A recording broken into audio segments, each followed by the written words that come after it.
আসসালামু আলাইকুম সবাইকে। আশা করছি আপনারা সবাই ভালো আছেন, সুস্থ আছেন। ভিডিওর এই পর্যায়ে আমরা আজকে প্যানেলের বিষয়ে একটি অ্যাডভান্স কিছু আলোচনা করব। সাথে একটা কাজ আপনাদেরকে প্র্যাকটিক্যালি আমার স্টুডেন্ট কাজ করে দেখাবে। তো বন্ধুরা, আমরা যখন 24, 32 বা 24-এর নিচেই ডিসপ্লেগুলো কাজ করতে যাবো, তখন খুব একটা সমস্যা হবে না। বেসিক ইনফরমেশন বা বেসিক থিওরি দ্বারা কাজ করতে পারবো। কিন্তু যখনই 32+ এদিকে চলে যাবেন বা ব্র্যান্ডের দিকে চলে যাবেন, তখন কিন্তু কাজগুলো একটু ভিন্ন মাত্রায় করতে হয়, একটু অ্যাডভান্সের দিকে ফলো রাখতে হয়। তাছাড়া কিন্তু কাজগুলো করা একটু কঠিন হয়ে যায়। হয়তো কাজগুলো করতে পারবেন, অনেক টাইম লাগবে, অনেক ঘাটাঘাটির পর। তারপর আর যদি মেন সূত্রগুলো অবলম্বন করেন, তাহলে একটু তাড়াতাড়ি হওয়ার সম্ভাবনা। তো চলুন আমরা বোর্ডে চলে যাই। আর ফার্স্ট আপনাদেরকে একটু করে দেখিয়ে নিই যে এই সার্কিটটার কাজ করা হবে। সেটা হলো এরকম একটা মাদারবোর্ড, স্মার্ট বোর্ড আর কি। পাওয়ার সেকশন আছে, এসসি সেকশন অর্থাৎ ইনভার্টার সেকশন আছে, তারপরে মাদারবোর্ড সেকশন, সাথে ডিসি টু ডিসি এবং মানে ডিসি প্লাস টি দেওয়া হয়েছে, মানে ডিসি টু ডিসি এবং টি কনভার্টার সেকশনটা।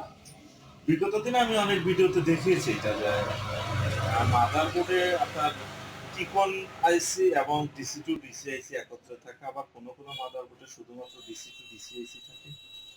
তো এইরকম অ্যাডজাস্ট যে মাদারবোর্ড গুলো আছে, বিশেষ করে ব্র্যান্ডের ক্ষেত্রে বেশি হয়, সেগুলোর যে ডিসপ্লে আছে, এটার সাথে এটার ব্যাপক একটা সম্পর্ক থাকে, যে কারণে এই প্যানেলটা আলাদাভাবে ঠিক করা কষ্টদায়ক, এবং কি এই সার্কিটে আরেকটা প্যানেল লাগানো অনেকটাই কষ্টদায়ক বা একটু মানে কঠিন হয়ে পড়ে।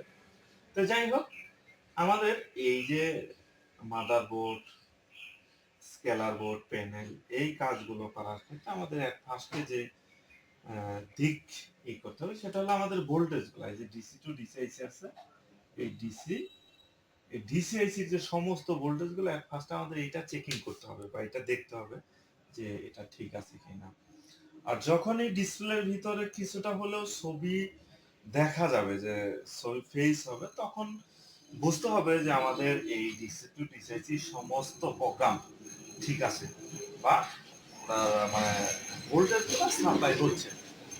সেম ভাবে আমরা যখন টিকন দেখব, টাইমিং কন্ট্রোলার যেটা যেটা এটা টিকন যখন আমরা দেখব, তখন কিন্তু আমরা ফুললি ওকে থাকতে হবে আমাদের, যে আমাদের ছবি যেহেতু তৈরি হচ্ছে, আসতে পারে ভার্টিক্যাল, সাথে ভার্টিক্যাল বার, আসতে পারে হরিজেন্টাল বার, বা যে কোনো প্রবলেম আসতে পারে। তবে ছবি যদি মেক হয়, তৈরি হয়, সেক্ষেত্রে আমরা বুঝতে পারবো যে ডিসি টু ডিসি আইসি এবং টিকন আইসি দুইটাই ঠিক আছে। তাহলে আমাদের পরবর্তী স্টেপ, সেই স্টেপে চলে যেতে হবে। তো যেহেতু এই মাদারবোর্ডে আমাদের ডিসি টু ডিসিআইসি এবং টিকন আইসি দুইটাই ব্যবহার করা হয়েছে, আর ছবি ডিসপ্লেতে যখন একটু হলেও দেখা যাচ্ছে, সেক্ষেত্রে আমরা বুঝতে পারতেছি যে এই দুইটা আইসি অবশ্যই ওয়ার্কিং ঠিকভাবে করছে বা কাজ করছে। সেক্ষেত্রে আমরা চলে যাব পরবর্তী স্টেপ, যে এই স্কেলার বোর্ডে। স্কেলার বোর্ডে আমাদের কিছু দেখার বিষয় থাকে।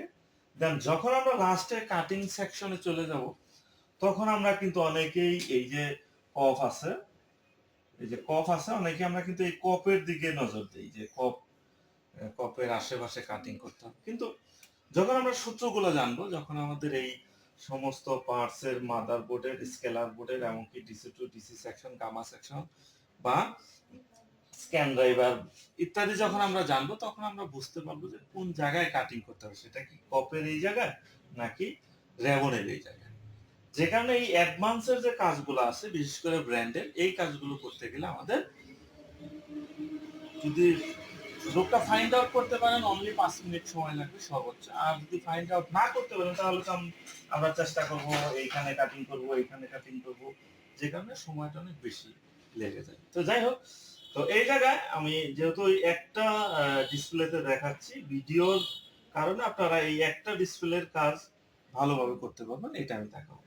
তো যাই হোক, এই যে মাদারবোর্ড, যদি কোনো মাদারবোর্ডে ডিসি টু ডিসিআইসি, টিকন আইসি একত্রে থাকে, এবং যদি কপ একটা থাকে, সেক্ষেত্রে আপনারা কপের এইখানে বা স্কেলার বোর্ডে কাটাকাটির দরকার নেই। যদি সিকেবি সংক্রান্ত সমস্যা থাকে, যদিও এটা সূত্রের বাইরে পড়ে যাচ্ছে, ভিডিও দেখে যেন অন্তত পক্ষে একটা টিভি ঠিক করতে পারেন, সেই কারণে জাস্ট আপনাদেরকে এই বিষয়টা তুলে দিলাম। যেগুলোর একটা কপ আছে এবং কি মাদারবোর্ডে এই DC to DC T-con AC একত্রে থাকবে, সেই ক্ষেত্রে আপনারা এই যে রেবন আছে, এই রেবনের এই সাইডে সর্বোচ্চ 5টা লাইন থেকে একটা লাইন আপনারা ডিসকানেক্ট করে দেখতে পারেন, সেক্ষেত্রে কাজটা হতে পারে বা হওয়ার সম্ভাবনা রয়েছে।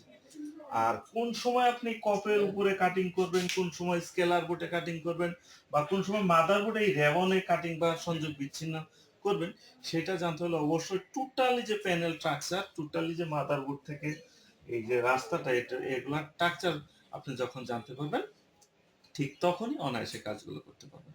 তো চলুন আমরা সরাসরি প্র্যাকটিক্যাল কাজে চলে যাই, তারপরে দেখা হবে।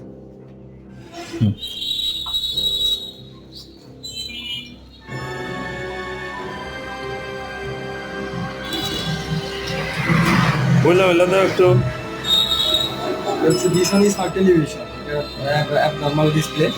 তো আমরা এখন এটা কাজ করি, দেখা যাক টেলিভিশনটা অফ করে দিলাম। কাজের সুবিধার্থে, ভিডিও সুবিধার্থে আমরা পিছনে ব্যাকপার্টটা আগেই খুলে নিচ্ছি।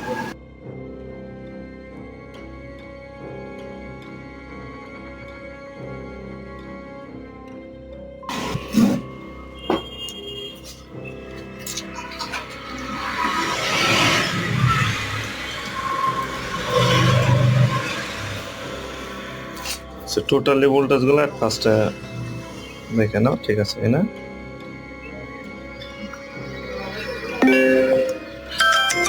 টিকন করা হচ্ছে আপনার এইখানে, হ্যাঁ, মাদারবোর্ডের সাথে টিকনটা অ্যাডজাস্ট টিকন করা আছে,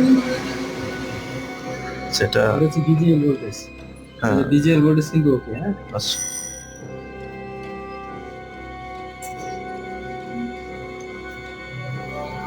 হচ্ছে ডিজিএস ভোল্টেজ, ডিজিএস ভোল্টেজ ওকে আছে। আচ্ছা, ওকে, ঠিক আছে। তাহলে মোটামুটি আমাদের টিকন সেকশনটা কি আছে? আচ্ছা, টিকন সেকশনটা কি আছে, ভোল্টেজগুলো ঠিক আছে। তো এখন আমাদের এই রাখো, এই টেলিভিশনের মোটামুটি টিকনের যে বেসিক ভোল্টেজগুলো, এগুলা মোটামুটি ঠিক আছে। তো এগুলা ঠিক থাকার পরেও আমাদের ডিসপ্লেটা একটু আসছে, আমরা দুই সাইডেই মানে একটু মেজারমেন্ট করে দেখেছি বা দেখার চেষ্টা করেছি, সবগুলাই মোটামুটি ঠিক আছে। তো এখন এই সমস্যাগুলা যেগুলো ভোল্টেজ থাকবে, ঠিক থাকবে, দেখুন আমরা ডিসপ্লেটা আবারও দেখাই।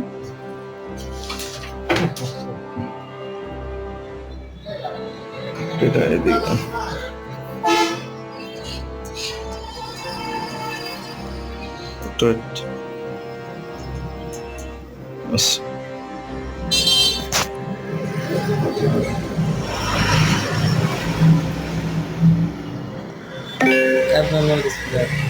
আচ্ছা, এখন আমাদের মেন যে কাজ সেটা করো।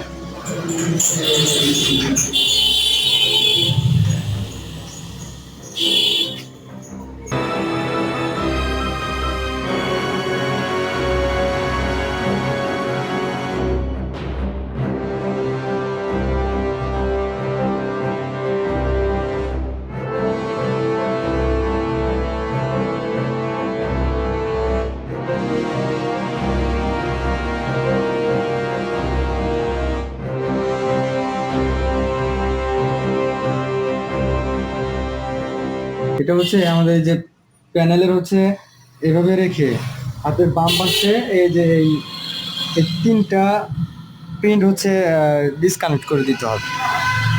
হ্যাঁ, এই 3টা তাই না? 3টা ডিসকানেক্ট করে দিতে হবে। ওকে, ডিসকানেক্ট করে দিলে আপনার ওকে হয়ে যাবে। আচ্ছা, লাগাও।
ওকে,